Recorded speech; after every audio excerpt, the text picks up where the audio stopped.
The thermal processing of a food or beverage application can have a major impact on the performance of natural colors. In this demo, we'll show the impact heat exposure can have on natural colors in cupcakes during baking and share some considerations for attaining the best results.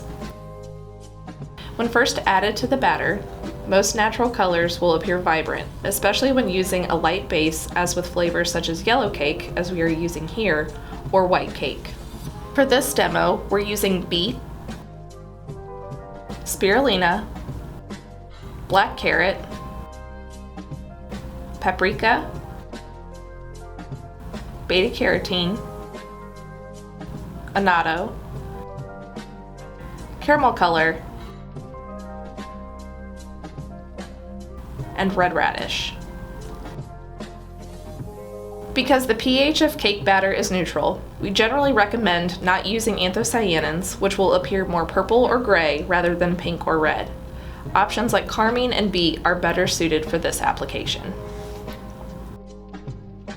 We'll bake these at 350 degrees Fahrenheit or 180 degrees Celsius for 15 minutes. You can see that there is some browning on the tops of the cupcakes where the heat has caused the Maillard reaction and caramelization to occur.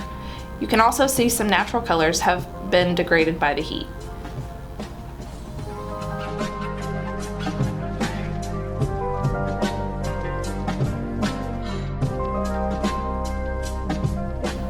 Spirulina and a typical beet product exhibit significant color fade, while paprika, beta-carotene, annatto, and caramel color maintained their bright shades. Some fading can be offset by overdosing or adding more color. In the case of beet, you can opt for a stabilized version, like our Endure Red Beet, to help better protect the color. We always recommend testing the colors in your own formula and process to ensure the end result is exactly right for your product.